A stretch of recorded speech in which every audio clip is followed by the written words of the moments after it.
All right, good morning. Our workout today is called 11-11. It's because of the rep scheme. So it is for time. We're going to have a 12-minute time cap, but you're going to start with 10 front squats, then 10, I'm going to say shoulder to overhead. It will depend on what you're using and the shoulder flexibility.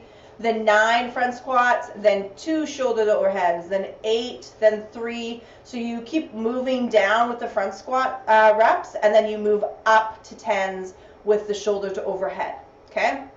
So opposites, 11 across, okay? 11 reps total on each sort of set. Like I said, 12-minute time cap. The weight should be a moderate weight, so the maximum would be 65 pounds. You can use dumbbells or barbells or even a goblet or kettlebell or something in the middle. I'll show you a single dumbbell version as well.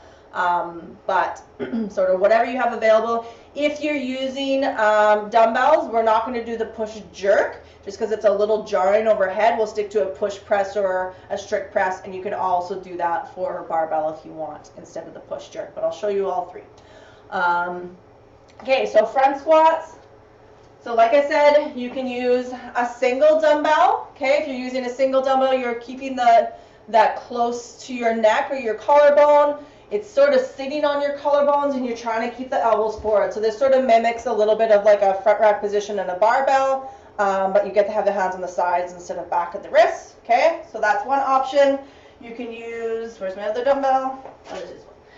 You can use dumbbells on the shoulders, okay? So both dumbbells, back of the dumbbell is going to sit on the shoulders here, or with a barbell, you want to release that grip. So release the grip in the fingers, barbell sitting on the shoulders. So if I extended my arms, the barbell would stay there. Okay, you could also do this if you want for your front squats. Okay, but try to let the weight sit on your shoulders or centered as much as you can, not letting it come forward in the position. So not holding it out here. Okay.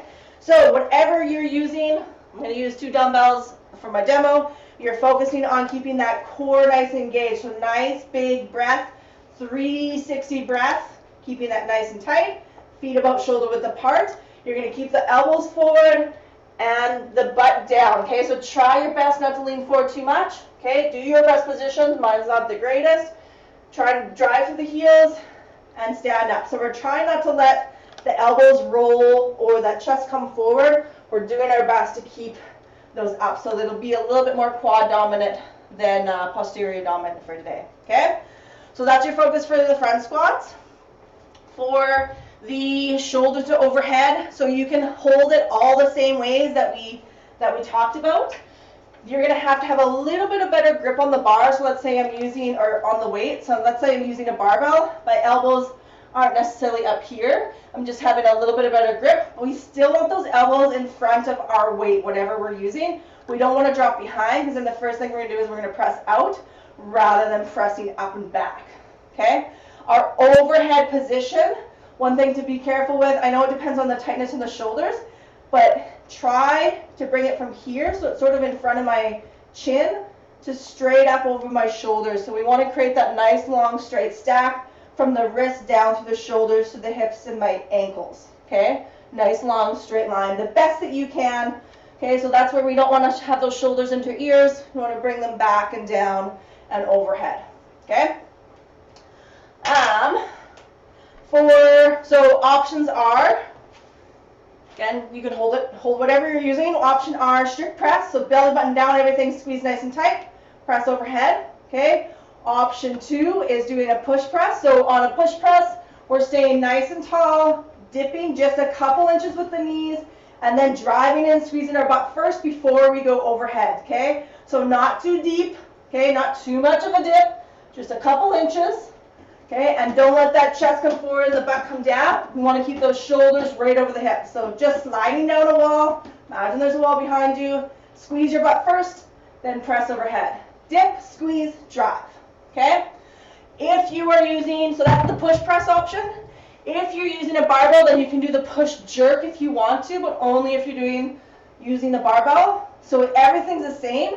You're just going to be allowed to come into a bent position overhead. So dip, squeeze, drive, and then I'd land with a little bit of the knee. So a little bit faster, and stand. Okay, that would be the push jerk. So you just don't have to move the bar quite as fast. It's a little bit more technical, but bar quite as far. It sort of has to come over here, and then you can come underneath it, sort of thing, is the difference between the push press and the push jerk. So all those options, choose whichever one that you want.